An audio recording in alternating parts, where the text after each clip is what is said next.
Hello, Bulldogs. Today we're going to start a new program. It is called Soundtrap. You are going to love this project in this little program. It is really cool. It is used to create all kinds of different audio files. Very similar to GarageBand, but even easier to use. And best of all you need for this particular program is a internet connection and some sort of device. Um, there are two. When you first log in, you're just going to click on the login button that's going to be in the upper right-hand corner, and you're going to use your Google account and credentials to log in. Once you are logged in, you're actually a part of my organization. I've already put you into my system, so you have access to everything Soundtrap has to offer. When you first click on, hey, let's start a new project, there are two options. One is for music, which is what we're going to start with, and one is for a podcast, which we're going to get into a little bit later. And then I'm going to go ahead and click music to start with. Now, if you look at Soundtrap, it's divided into a few areas. Over here, we have what is called the track area. This is where you're going to be able to add tracks, music tracks, audio tracks, instrument tracks. It's completely up to you. You are the composer. Up here, we have the timeline, okay? And the timeline kind of tells you how long everything's lasting. It also can show you the measures of your music. Some of y'all that are more experienced with music, maybe you're in band or choir or orchestra, you're going to catch on to this really fast. To start with, there is a place up here where you can put a title. I'm going to call this my first song. Okay, and once you have it ready to go, you have this area right here. Now, this area in the middle has some shortcuts, but basically this is the workspace, okay? And to start with, what I want to work with today is what are called loops, okay? Loops are repeating patterns of sound. Could be a bass loop, could be a piano loop, could be electric guitar loop, could be a drum loop, okay? It starts at one point, goes a certain amount of measures, and then repeats itself. That is what a loop is, okay? To get to your loops, you click on the musical note, and you will see that you have Soundtrap just has thousands of loops that you can use that are all really cool. Okay, it's a database of loops. So if you want to add loops to your workspace, you have to access the loop database by clicking on the little musical note. Okay, so now what do we do here? Well, it's basically a filtering process. As you can see, there's all kinds of instruments and things that you can do. So you can always just X out of those, and it gives you everything.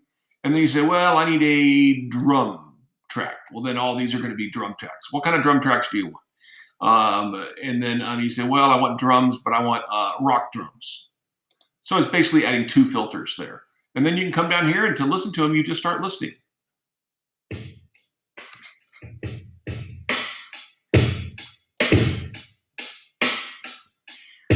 Some are fast, some are slow. To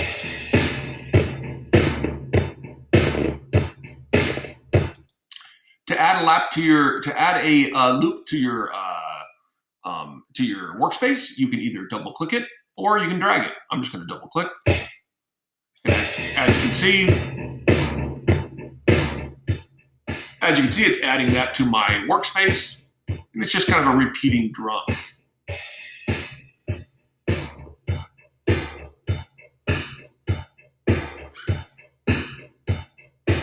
Pretty cool.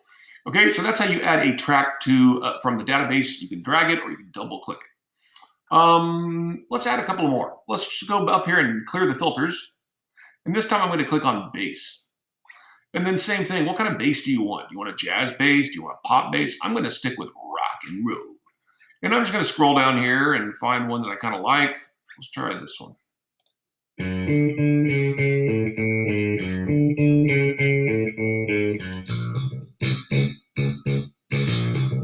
I like that one. We're going to drag it on.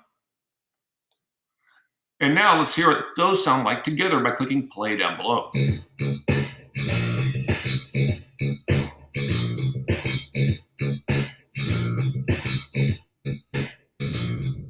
you think maybe the bass is a little high, you can come up here and actually adjust it. But we'll get to that in just a second. So that is kind of how you, that is basically how you add tracks from the loop database to our other area here. Now, what I want to do now is add a custom track. So I'm going to go over here and I'm going to click Add New Track. And this time I'm going to pick an instrument. Let's pick, oh, I'm not really a complete musician, but let's try the piano keyboards. If you were a piano player right here, you could literally start playing a tune that you're good at.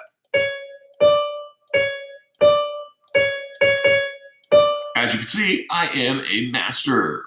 You can also use the keys on your keyboard. If you look at the keyboard, you'll see the letter L and the number 1 and the C4. These are telling you the different types of chords and different types of notes. Okay, you could also go over here and click on them individually. Holding them down makes the note last a little bit longer. Okay, and if you want to put yours in there, like maybe you get a masterpiece and you really like it, we are basically doing what is called auditioning the instrument. Okay, an audition means to try it out. Okay, to kind of test it. When we did BB&N auditions, we auditioned the inkers, gave them a chance to show their stuff. So you're basically seeing if you can kind of practice that instrument. It's kind of audition means to kind of practice and to try it out.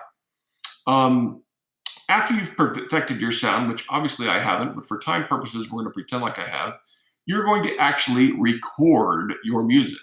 And to do that, all you do is you come over here and you click on the record button. Okay, so I'm going to click on that. Also, if you want to know where to come in, we're going to go ahead and rewind this track. Okay, and you can click on the metronome. Okay, it's right down here. I'm going to turn it on. And basically what I'm going to do here is I'm going to click, when I hit record, it's counting me down.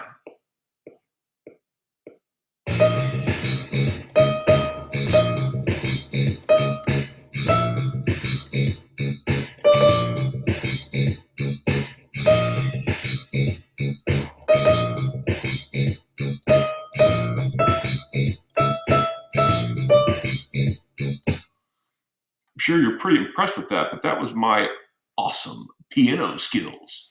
Okay, but now if we rewind it, and I only have 3 instruments, I'm going to stick one more in there in a second. We're going to kind of rewind, and then we're going to play what we have so far.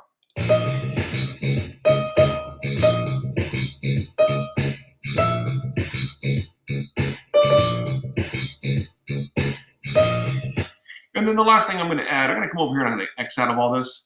And let's go and see if we can add something, just like a weird synthesizer sound to cover up my horrible piano skills.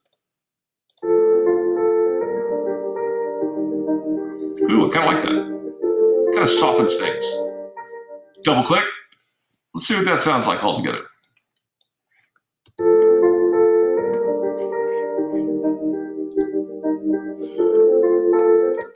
Try that again.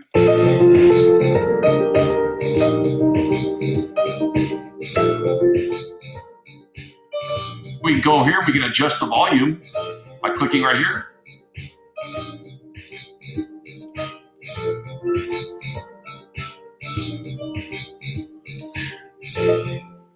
All right, guys, so the purpose of the metronome is to kind of get us a lead in and know when to come in with our instrument. Okay, so that's kind of what a metronome does. It keeps us on time. So a metronome keeps us on time, but it also tells us when to come in with the music. Okay, that's the purpose of the metronome.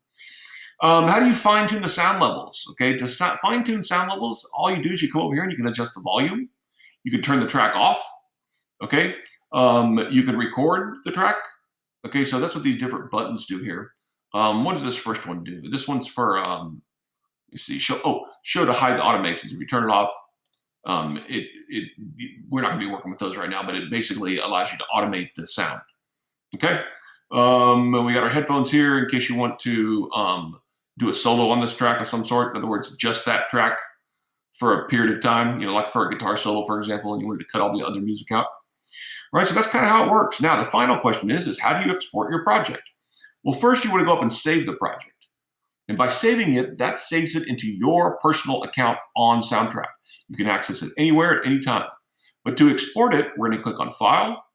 We're going to go down to Export, and we're going to export everything as an MP3.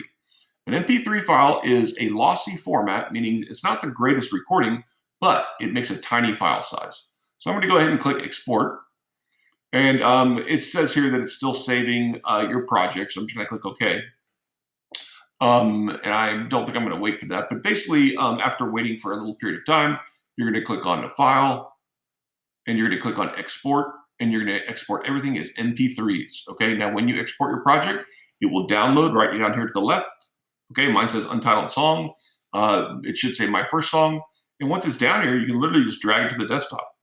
Okay. And then you're ready to go. Okay. So I'm going to click on file. Let's see if it'll let me do it now. File, export, MP3. And there it is, right down here to my left. You can see, and we've done this a million times, getting this and getting it to the desktop and going ahead and uploading that. That is all there is to it.